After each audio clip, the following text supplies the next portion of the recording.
So Dalton Castle's music in the background means that we're going to review Ring of Honor's Best in the World, which took place in Lowell, Massachusetts last Friday. A great card. Like Ring of Honor, like we don't review Ring of Honor that much, but it's awesome to check it out once we get the chance. So the first match was the Kingdom, Matt Taven and Vinny Margherita, with TKO Orion, who's currently remember TKO Orion, who's the guy with the broken leg from that moonsault that he got hit on the railings, so he's still recovering from his leg injury at the moment. Took on El Terrible and Ultima Guerrero, who are CMLL legends with a combined experience of nearly 50 years between them. So like they both made their debuts around the early 80s, the late 80s, early 90s, and they're still going strong today. Margherita is literally a madman with a scary hair. Like he comes out with like Jason's mask and like this denim sleeveless coat which is full of rock badges and stuff like that. And he has a scary hair, his colourful attire, and he's a really crazy man. He's basically the boogeyman if he was human. Really? That's basically how I describe him. Terrible seemed to match Margherita for his sadistic mannerisms. He was literally like giving him all these strange looks and angle and stuff like that. Like so it was like, and he was definitely matching him for scary looks and his vicious strikes as well. Ultimo Guerrero got the crowd going with his offense and counter actions. He was keep on going this to the crowd and get them to rise up on their feet. So it's good. Like I'm interested to see what they're like in CMLL, like a proper show there. Like it sounds very interesting because these guys are both world heavyweight champions over there, like in their time. So yeah,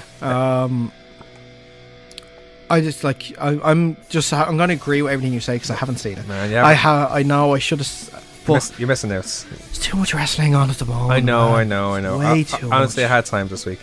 A beautiful hanging turnbuckle Bronco Buster from Guerrero, which was countered by a Taven super kick on his second attempt. Some nice high flying from Taven during the match, including his top rope dive. But in the end, in a very entertaining match, Margherita and Terrible were tug of warring Taven between the ring, which distracted Margherita from getting rolled up by Guerrero for the pinfall win. So, in a very good match. So.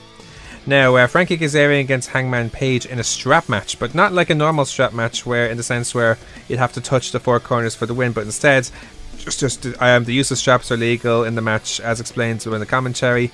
The match started very aggressive, with both men hitting each other with the straps just right off the start. This was a grudge match because you may remember that Frankie Kazarian joined the Bullet Club for a few days before and helped Christopher Daniels win the World Championship. And Hangman Page took exception to that and went after Kazarian.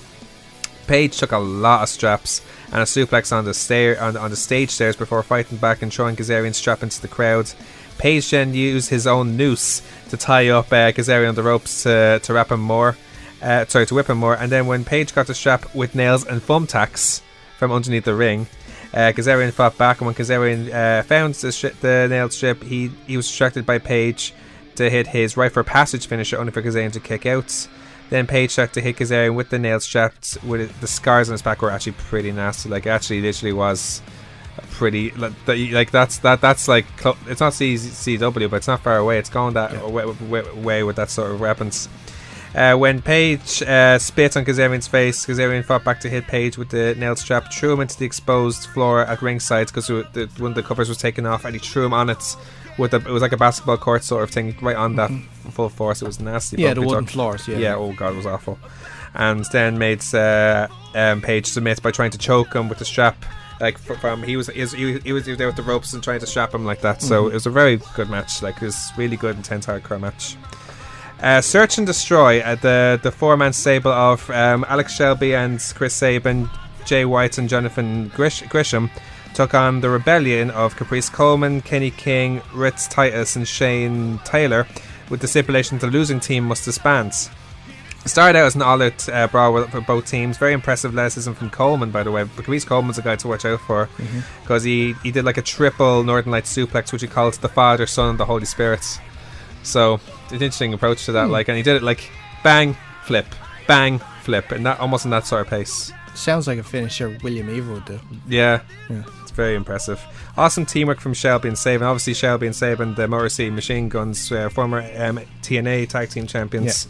With terrific double team from them. Both teams had near falls with their collective team moves, but in the end, it was Grisham who pinned Titus to submit with his octopus stretch to win the match, and therefore the rebellion had to disband. After the match, Punishment Martinez, who I like to call Baron Corbin's Mexican twin, came out and attacked. He's more of a high flyer than Corbin, though. He did like an Undertaker like dive off the top rope once, which was amazing considering his size. But seriously, he looks like him. I've seen him. Yeah. I have seen him. Yeah. He doesn't have a belly button for a mouth stop. Controversial. Controversial. No, listen, it was brought up before. Like it's funny. I am in no position to mock someone's weight or body features. No. I never suggested that Baron Corbin's not in shape.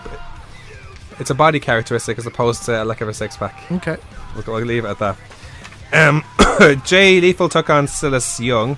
1-on-1. Lethal came to ringside to attack Beer City Bruiser first with a chair before the match started. He came from behind into the crowd. You have to admire Young's character as he's right in Lethal's face. He's literally this type of mean heel who just gets in your face. He does it right. It's my favourite type of heel. Very surprising offense from Young with some high-flying offense, including a moonsault where he hung on the ropes to execute it. So it's like... So it's one of these suplexes where he was backwards and then he jumped on the rope like at a sitting position and then flipped over.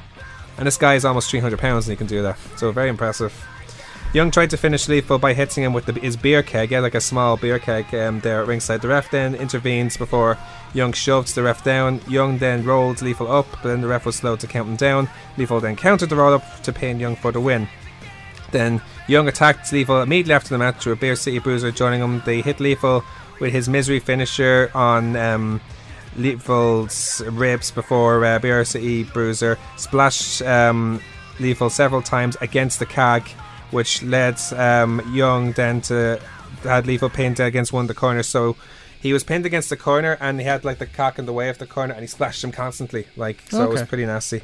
And then it finished off with Beer City Bruiser splashing Lethal through a table from the outside, and he was severely injured. He was taken to hospital actually, Jay Lethal, to his injuries. So an update on that. They didn't have any update after that. Now, one of the interesting matches this week, Bully Ray and the Briscoes defended their 6-man tag team championships against the Dalton Castle and the Boys.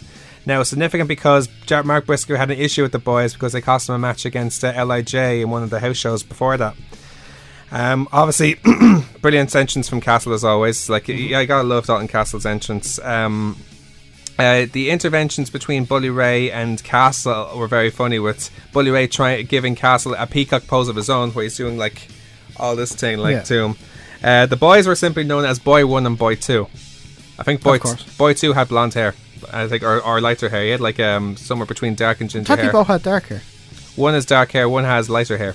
Oh, okay. You can tell the difference. One has dark hair, one has lighter dark hair. Pretty much. but it's light enough. I know they what you can mean. Separate. Yeah. It's not like the Usos or the early brothers. You can tell the difference. So. Oh, okay. When the Briscoes and Bully Ray called for the table, Jay Briscoe dived on the Boys and tried to attack him with a chair as they retreated into the crowd. Bully Ray then tried to restrain Jay to focus on the match at ringside, and whilst that happens, Castle took advantage of the distraction from Mark Briscoe by rolling him for the pinfall to win the 6-man tag team titles in what's called one of the biggest upsets in Ring of Honor history. Really? Because think about it, there's Dalton Castle, but then you have two boys who are like 150 pounds each against the Usos. So against the Usos, the Briscoes. I don't know, just 9-time tag team champions. I know, just because the last time I watched the Ring of Honor pay-per-view, Dalton Castle, it was actually that one when he was in the last 6-man tag title match, going for the title, and who was it that broke their leg again? TKO Orion. Yeah, it was that match. That was the last time I watched an event, and that was Dalton Castle involved in that one too. So that's why I'm not so surprised. Maybe if I was keeping up with it, you know, I would be more surprised. Kushida took on Marty Scurll in a rematch for the Ring of Honor TV title. I love Scurll's new entrance gear. Have you seen it, by the way? He posted it on his Instagram page, where it's like it has all Bullet Club graffiti on the background instead of just his fur and leather now. So I recommend, it's all. Oh yeah, yeah. So check it out. Have you heard about his sales from Umbrella? His umbrella set, they sold out in a day. You know how much they are though? They're very expensive. Not too sure. Probably about $30 or something like that. No, this way I heard it's at least 3 figures last time I checked. Or depending on a specific type of umbrella. Excuse me. Maybe the deluxe one is I heard it is as much as at least €300. Really? Or dollars. I'm not sure. But maybe it's just something I seen. But I couldn't believe it when I seen it. It's absolutely crazy. I get paid next week and I'm going to be honest. I'm getting myself a Villain Club t-shirt. Well, anyway. you know what? Autumn is not too far away from us, so it's something to think about, I suppose. Autumn's not too far away. Well, it's a full month of summer for us still here, so I suppose we're okay.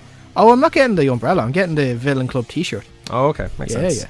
Excellent chain wrestling from both Kushida and Skrull from the start. Beautiful super arm drag by Kushida to lock Skrull into the hoverboard lock towards the match. Excellent use of counters and submissions from both men. Kushida returned the favour by snapping Skrull's finger for a change before he gave Skrull a super Back to the Future fisherman suplex and rolled him into another Back to the Future suplex. That's what he calls his fisherman suplex to pin Skrull to retain his title. So that was a very impressive finish. So it was a super fisherman suplex, rolled it up into another one to pin him. So perfect finish. Brilliant finish. Now, the Young Bucks were originally supposed to defend their Ring of Honor tag titles against War Machine, but before the match started, Trent Barrera of Rapoki Vice and Chuck Taylor, who you may know from PWG, they're called Best Friends, and came out to challenge Young Bucks, and the match was officially made into a three-way Tornado tag team match. Some very good spots from top rope dives, offstage dives, missed moonsaults, and super release German suplexes. Chuck Taylor almost won the match by nailing a pump handle driver on Matt Jackson before Hansen dragged him out of the ring before he counted to 3, and in the end the Young Bucks nailed a variation of the Indie Taker with War Machine on Chuck Taylor to pin them and retain their titles in an excellent match. And finally, the main event, Christopher Daniels and Cody for the Ring of Honor World title. Marty Scurll came out during the match to hand Cody a chair, but Daniels almost fooled the ref thinking that Cody hit him with the chair, so he almost did like an Eddie Guerrero there by thinking that he got disqualified. Kazarian came out to attack Scurll, and the fight between them broke backstage. Daniels was then counted after Daniels belly to back suplex Cody through a table from the outside, and then Cody almost managed to kick out of the crossroads. Daniels' best moonsault ever was counted into a sequence which eventually led to another crossroads that won Cody the match by pinfall to become the new Ring of Honor World Championship. So there we have it, Ring of Honor.